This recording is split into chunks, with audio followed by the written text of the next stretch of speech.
All right, welcome to the latest show of the podcast, Colman Power Organic Fitness. I have the classic, the one, the only, the Kate, most certainly the Beehive expert. Welcome to the show. Hello, hello. Thank you for having me on this beautiful Friday. Friday is most certainly when we record it, but these bad boys will be coming out on Friday Eve. Unbelievable. I never actually said that on a podcast. So I brought you on, Kate, to literally tell both the viewers and the likes of the listeners a little bit more about the likes of the importance of bees and literally what you're currently doing down in East Cork. Yeah, so bees are just vital to the health of our planet, to our ecosystem, to all the flowers that we see, fruit and veggies. Like 1 out of 3 bites of food is thanks to a pollinator, which is so important.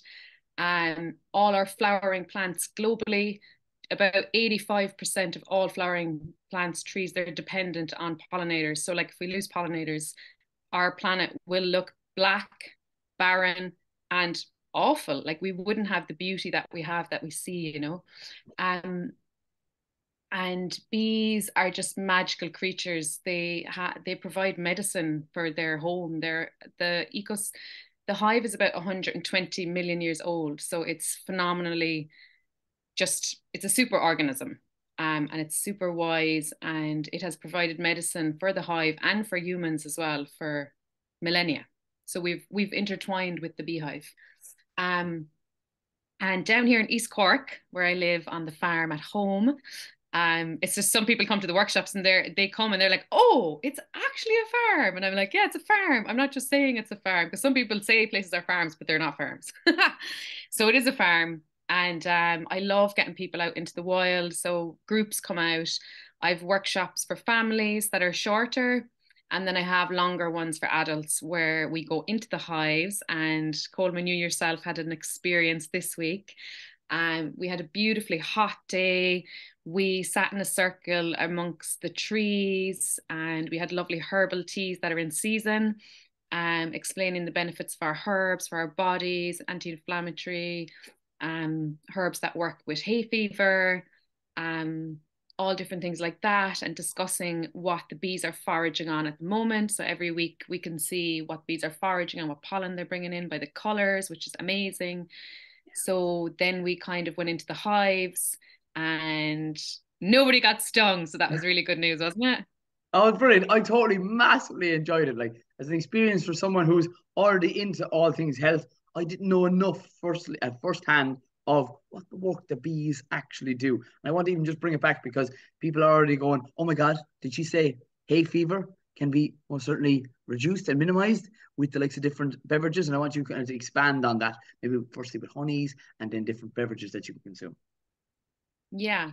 So I suppose people developed allergies to pollen, and pollen is pretty prolific at the moment. So local honey, if it's not strained and the pollen is going, like, I suppose, because you've seen in the hive now, the honey is stored in a certain area and then you've pollen stored in a certain area. So if you're extracting it off a frame, we call them frames, what are in the hive, and you're not straining it or filtering it or processing it or heating it, that's why it's so important to get raw honey. Um, that is local, because all those little bits that are in the hive go into it as well. I mean, sometimes I've had bee legs in my honey and it's fine. Um, it's just the average person who goes to a supermarket might think like, oh, that looks weird, but actually the real healthy stuff doesn't look like that. Um, and then I was making an infusion, like an elderflower infusion of honey. So elderflower is amazing for hay fever. It's anti-inflammatory. It's amazing for sinuses. And I was mixing in the local honey with the elderflower, and people loved it. And the elderflower is so potent that it infuses like almost immediately. And then we had a mint honey, which is like super medicinal. All different ones, primrose. I think by the end of it, like, we had a lot of honey, and I actually had made a mead as well. Mead is like a drink made from fermented honey over time. So you'd add water in and air, and it was drunk by the High Kings of Tara. It's an ancient drink of Ireland. And it would also have been drunk on the honeymoon for fertility. So the lovely couple would have been drinking it every day and having fun and hopefully having, you know, a conception. So mead is another thing I made, but you didn't try it on the workshop because I can't like get You people didn't want me drunk. to get you didn't want me to get pregnant. That's what you're trying to tell me. Yeah, so mead is beautiful. And I actually hadn't had alcohol since I'd say New Year's. And I had some the other night while I was drilling a beehive. And I was like, this is quite a good combination. I drop all the screws on the ground, but it was lovely. And it's like going back to the old ways, like as I was saying on the workshop, like it's like the older ways, the simplistic ways, growing our food, you know, having our beehive, and like foraging and going to the seashore and getting our seaweed and like all these old ways actually make us so content and happy because like we're literally a chemical factory, our human bodies, and like we need to actually kind of struggle a little bit, like we need to go and forage our food to actually feel well. Like supermarket, the honey in the supermarket isn't proper, you know, like honey supermarkets actually lose money on honey, like 4 to 5 are tampered with and it's mainly coming from China. So it's important to really go find a beekeeper that you trust and try the raw honey and support that because beekeepers need your support as well. And you'll never find a rich beekeeper. You know, they're just doing it for the love of it and because, you know, it's nature. Like, you know, when you've gone in the beehive, you actually get hooked and you just get so mesmerized and your mind does not understand how the magic of it all works because you're like, how is there a million flowers in this jar? Like you don't even understand. So it becomes this like experience of awe that you just keep going back to, you know? Yeah, and I want to literally again in my head. I even asked you this on the day when you say there's a million flowers inside a little jar of honey. Why and how is that? Just to break it down, it's the fact that the bees are going to roughly a million flowers to make the small amount of tea. No, is it a twelfth of a teaspoon? Is the number that I remember in my head that each bee makes? Yeah, yeah, yeah. So one bee can only produce a twelfth of a teaspoon. And she doesn't even get to eat that. Like she will die within the 4 or 5 week period.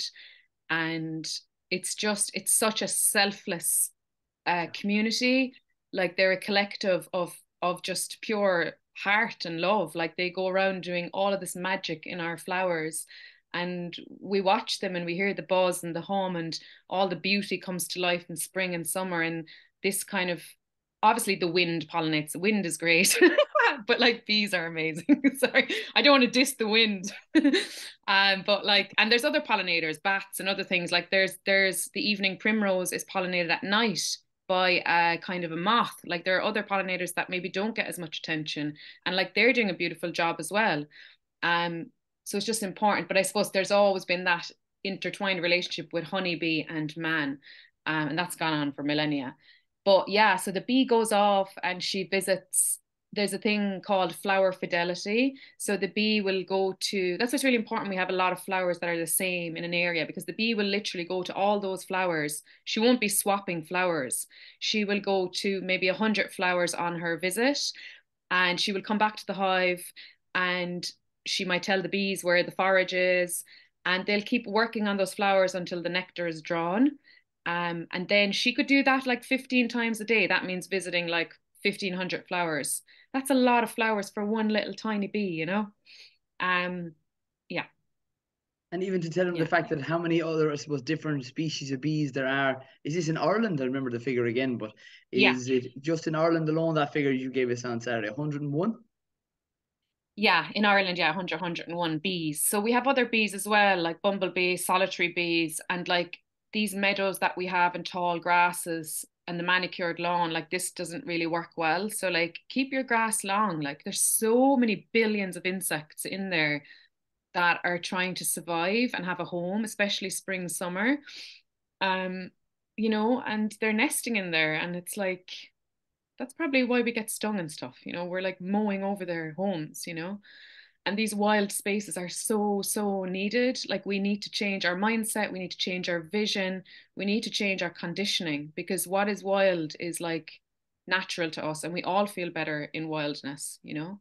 Like there's actually times I'll like sit in the trees in the evening and take in the different oils off the trees. Like our wildness, our landscapes have been conditioned to us to look like this is how it looks, but this is not how it's supposed to look. Like these vast fields of emptiness, this is not how it's supposed to look, you know. And at night, if I go into these trees and there's canopied over me, I swear to God, my nervous system, it's like amazing. And that's actually another part of my workshop. I do the forest bathing or forest therapy, getting people into the trees and showing them like what the trees do for us, like their oils that come off their bark.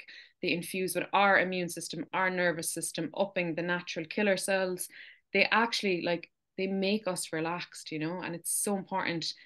Like, because we don't see many trees here, you know, it's so important that we get into trees and we like rest our back on a tree and look upwards into the canopy, because it's phenomenal for us to feel calm. And we're also stressed, you know, we're also stressed, and it's so And we're important. not just, Kate, probably that main point, we're actually not designed, no, the two of us are sitting down at a desk right now, to sit down at a desk for 8 hours on a weekly basis. We wouldn't, probably myself and yourself, wouldn't be someone who'd do that on a regular basis. And the majority of people are doing that. Okay. If you're listening to this podcast and you're not most certainly moving, I'd want you to get up off your ass and get outside. Listen to it. Multitask. Okay. There's your literally keynote now from myself and Kate to get moving. Because there's so many benefits, as you said, to the likes of being outside. You have the sunlight, you have the air, you have the wind, and moving in a way that you typically don't do enough of, using all your different, I suppose, muscle groups, whether it's your hands, your legs, or your core in between. That's the whole point of being healthy. Mornings and mornings or evenings are made for movement. Yeah, absolutely. And I'm like fascinated at the disconnection of humans to our ecosystems. And like I'm always looking at nature, like to understand what it is and how it works. And like I always watch the birds, even what they're doing, because I'm like, nobody's really controlling the birds. I find them fascinating. Or like, you know, when you're looking at the ground where a patch of soil was left and flowers come up and you're like, wait, who put that seed there?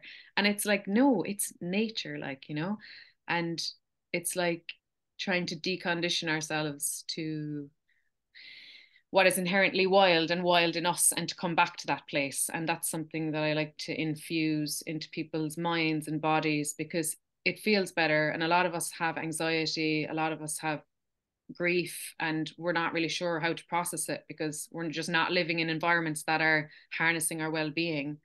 um and like another thing I love to do is like get people's heads into bushes. like at the workshop, remember I had like the Philadelphus, and I was like, everybody stick their head into the Philadelphus, you know, Yeah, and they're all like, that's the best smell I ever smelled. I'm glad we clarified that. I can cut that section of this podcast into a clip. Love it. But yeah, I love doing what nature does. So like school is fine, but for me, school was school. But like watching nature and learning the way nature is to feel better is just amazing. Like I watch the bees now, what flowers they're going into, and I'm like, right, I'm gonna go into that flower now and have a look. And it's like all these like intricacies of nature. Like we see the white thorn at the moment now, the white thorn's turning pink.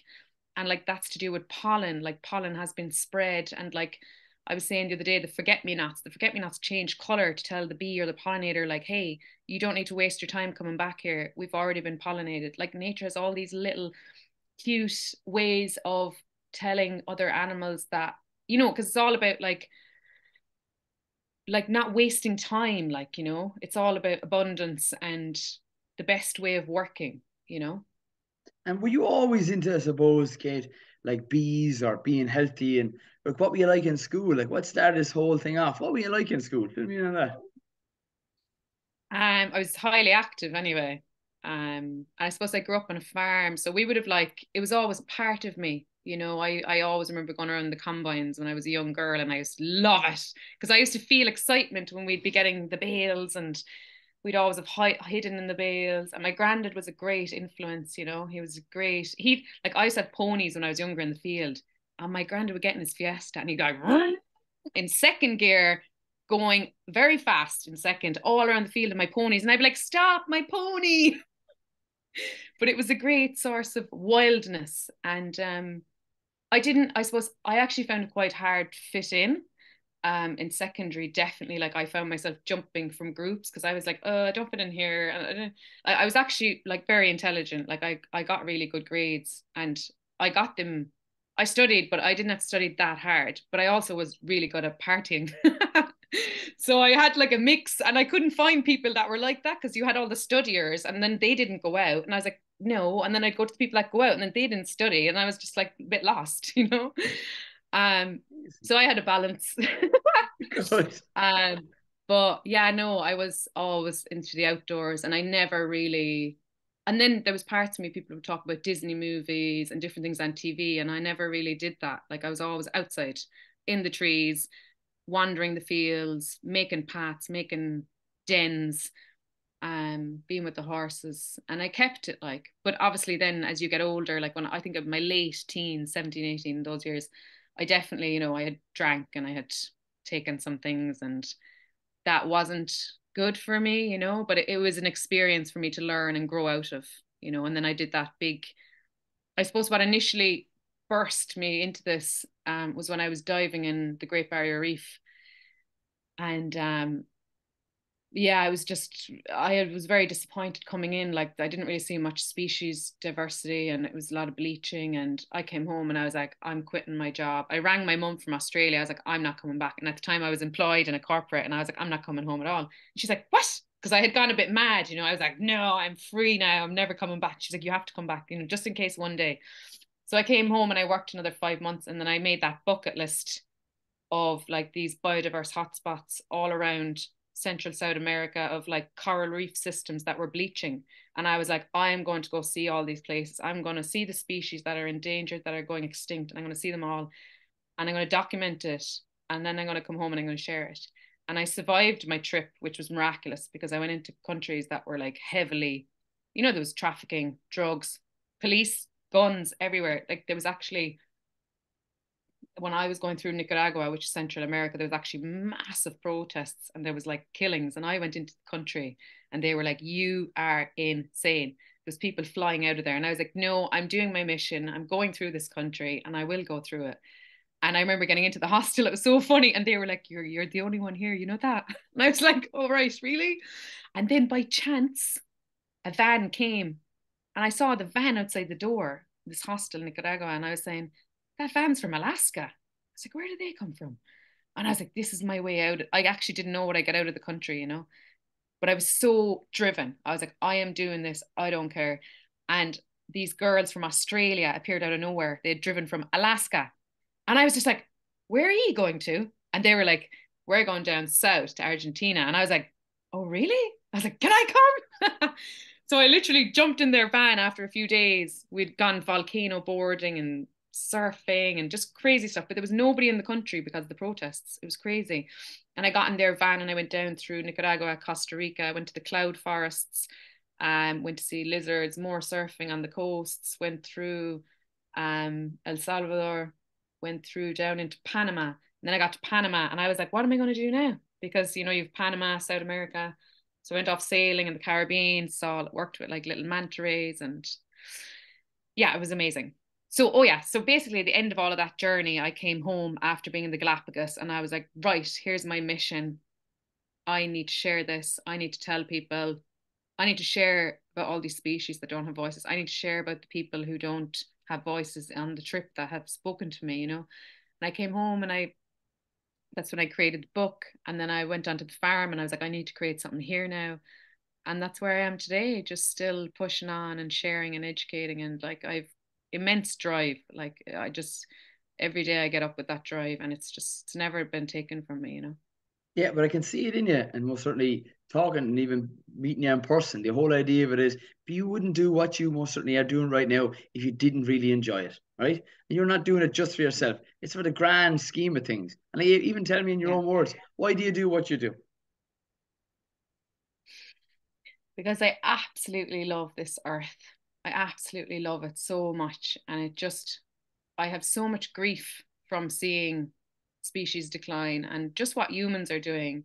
Like, I feel a duty as an inhabitant of this planet to do the best I can do while I'm here so that I leave behind something that's better. It's like the responsibility of each species. They're all doing their best out of love. And it's like I need to do my bit and I fucking love it and I wouldn't change it. Yeah. But I tell you what I've And seen firsthand with the likes of the hive, the course that we did there last week. It is an amazing, amazing sight. Like so many people are so disconnected from where most certainly and what actually creates food is the pollinators, such as the likes of the bees that you're looking after on a daily basis. Like the care, the attention, the time that has to go in. Firstly, that I would know maybe more about the likes of growing your own. But then if there was no bees or there was no pollinators, there wouldn't most certainly be any flowers to be, I suppose, producing the likes of the fruit. yeah. And as well, like really interesting, like there's certain plants that are totally dependent. Like the almond is completely dependent on the honeybee. So no honeybee, no almond. Tomatoes, like a can of tomato beans, that's from a bumblebee, you know? Um, yeah, loads of blueberries, blackberries. Like blackberries are biggest crop for honey in Ireland, or our biggest nectar source for our bees. And like without that, like when people cut the hedgerows, I'm like, oh, I actually start crying. I can't even look at the hedges. I'm like, oh my God, I can't look at this, can't look. So like I feel as well, like the more you do connect to nature, the more you actually get sensitized because your full senses are just engaged, like every other animal. Like we as humans are very desensitized, just for our environments that we've built. So the more you actually come back to who we are, back to nature, the more you actually care because you're like, oh God, I empathize now. Like that whole ditch had like billions of flowers and we've just chopped it and we didn't even think about it. Like, and that's my job too. Like I have to go up to farmers and say to them with love and kindness, I'm like, sorry, what? Why are you cutting that ditch today now? I was like, there's like a billion fucking insects in there and bird nests. And I'm like, look at this bird in my hand. Where's that bird going to live now? And then they're like, oh, yeah, I know we're meant to be guardians of the land. I'm like, yeah, you are.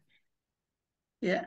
And Kate, I want to even maybe to further expand on the likes and the touching on that point, right, of the likes of sprays. So a lot of people might even know, some people may know a little bit more, like glyphosate and any of those other harsh chemicals, which is the active ingredient in Roundup that's killing periphery edges of people's gardens with small amounts of grass, or the dandelion, which is so important, makes so many other different.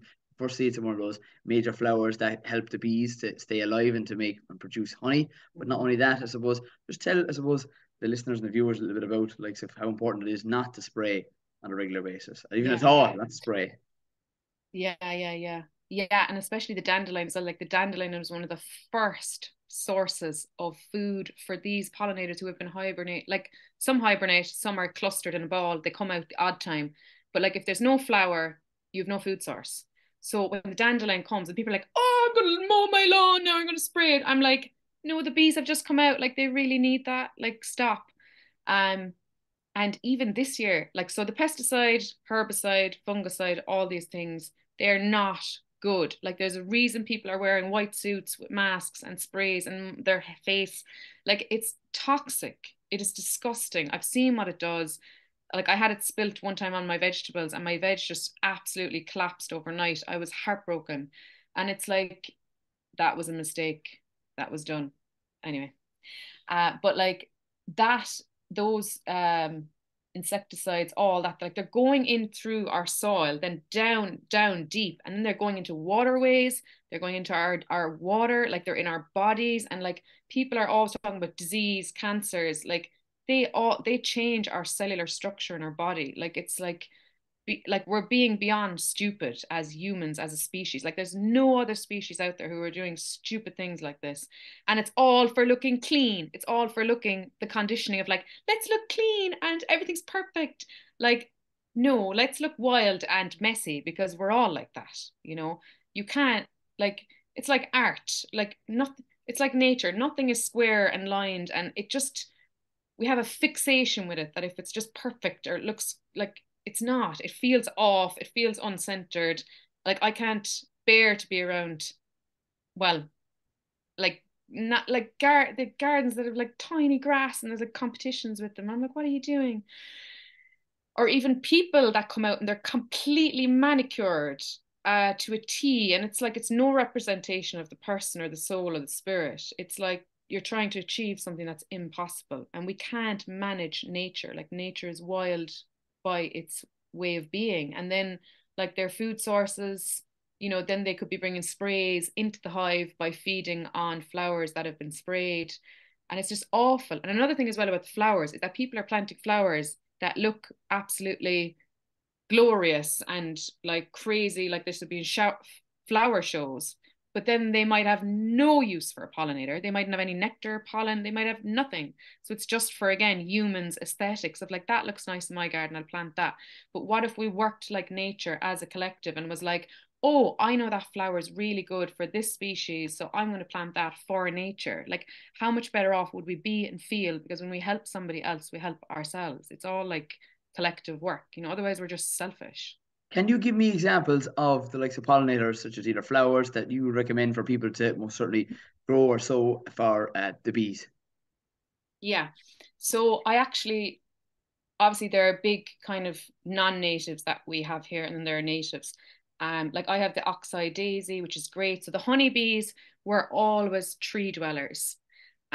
So trees are actually vital. So people go on about flowers, and wildflower crazy is amazing. I've done a meadow myself, but like trees, can we just focus on trees? But anyway, the likes of non-natives like borage, phacelia, cornflower, um, there's great pollinator mixes, and normally now in garden centers they actually have stickers on pollinator mix. But like I've gotten like native seeds now, and I've 12 of them in a mix, which is amazing. So you can get them as well, but a lot of them aren't native. Um, and then trees, like I was telling you about the Tilia cordata, the linden tree, like that's Mm. phenomenal forage. So like, what if we got some? I know they're not native, but like, what if we got some of them? Willows, goat willow, like the willow is amazing for pollinators, and they're so easy to plant. You just stick them into the ground. Um, Oak trees. Like bees would have always gotten their food from trees, you know, and they also get the resin off the tree. And there's so many flowers on a tree. Like look up at a big sycamore. There's billions of flowers, you know, and the sycamores at the moment are like vibrating. I know they're not native either, but like there's a lot of food on them as well. But the linden is amazing. So like it's one mature tilia cordata, one mature is equal to half a football pitch of wildflowers.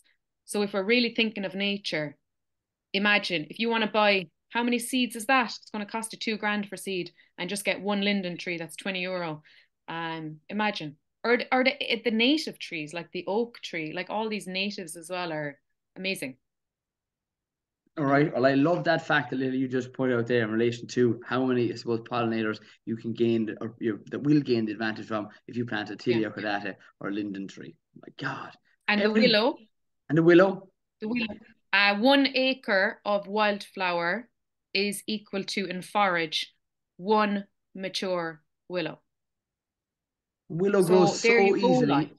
It grows yeah, so easily, as you said. And secondly, it's tolerated to people who have wet gardens or in the, I suppose, yeah, wetlands, depending on where the listeners are and the viewers are listening to this show.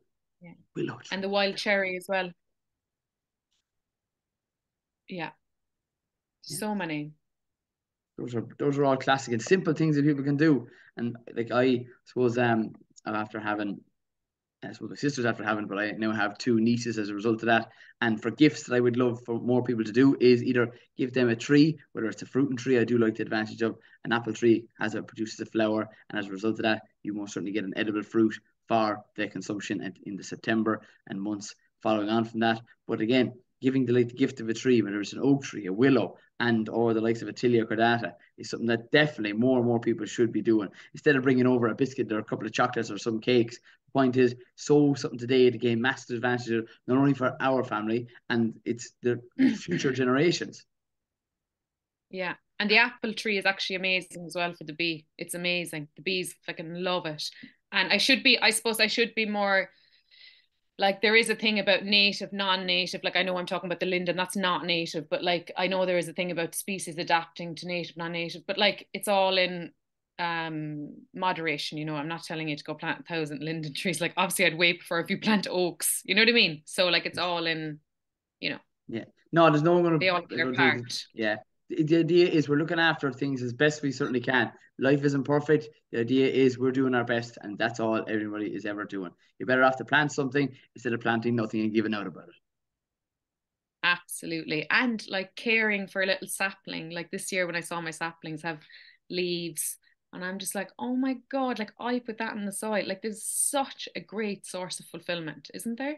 Massive. When you sow something yourself from seed and are able to see it flourish, whether it's a fruit, a vegetable, or a tree. And we were built to do that. Like we are still ancient, prehistoric hunter gatherers and foragers. Like we have not evolved, and I think that's where we're getting it wrong. Like we think we're modern humans living in artificial lights, running around to these office spaces that are square and rectangles with no source of light, no source of green, and the ocean, of course, is so important. And it's like we're still ancient beings with an ancient brain, so we need to like pay attention to that, you know. Yeah, massively. So I suppose I want you even more just focus on just conscious your time in relation to, right, the likes of that course. How regular are you going running it? Okay, where is it exactly? Okay, so I'm in East Cork. I'm near the coast, and the nearest town would be Middleton.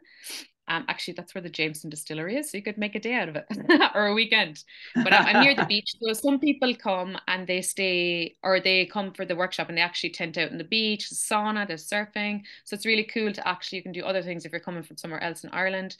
And the in-hive experience is around 2.5 hours. It can go a bit over as well. That one is on like every month, and you can get in touch with me if you like, if you have a big group or whatever. And then I have other ones for families. They're around 90 minutes, and we do bees, sowing seeds, and just overall connecting to nature. And they all include honey tastings as well of all the delicious, like real honeys, which is like phenomenal for your body and yeah, medicine. Um, yeah. Yeah, and that's perfect. I suppose just to finish it up, you tell people where's the best place and most certainly to contact you in relation to getting in touch in booking those courses, or if they have any other questions in relation to bees or hives. Yeah, yeah, definitely. Yeah, so my Instagram is catch caught. So CATCHCAIT. Because nobody can catch me. um, yeah, that's what actually happened. There was one time I was in 3 countries in a day, and my friends were like, "Where are you in the world?" And I was like, "I'm in Guatemala now." And it just had been in 2 countries, so that just became my tag name. So yeah, so catch me on the farm. You can find me there. You can DM me. You can find out about an upcoming course. I normally put up the course there and I'll pin it on the profile. And you can also look up in the videos for previous sessions or the reviews. And it is a lifetime experience in that you'll have memories for life. Like it really impacts you at a deep level because you get to see bees in their like natural habitat in the flowers and the trees, and you also get to taste honey in its natural comb and different ways it's infused. You get to see plants that maybe you've never seen. Like I had a lady see a cucumber once, and the cucumber had trailed, like I'd say 3 meters across in 3 different ways. And I swear to God, it was like a show. Like a 60-year-old woman who had never seen a plant not in plastic packaging. And it's like all these little things, they impact you for life. So if you'd like to come, please get in touch. I'd love to hear from Yeah. you, and I'd love to get you in the wild and yeah, all the little wildlings. Well, I'm just going to tell you, Kate is an absolute ball of energy. If it hasn't already come across in the likes of this recording of this podcast, I've been there myself. I highly recommend it. She's nearly spitting laughing at me saying that, but she's loads of fun. But not only that, she's loads of information to pass on in most an easy way for everybody to understand, whether it's kids, you're an adult, or anything else in between. And just Kate, thanks so much for coming on to the likes of the show. And if you want to most certainly get your hands on her book and all about her travels as well, you can also contact her through the social media links that I'll be putting in the likes of the show notes. All right, Kate, I always say in these podcasts, we're saying stay tuned, stay classy, and keep it organic.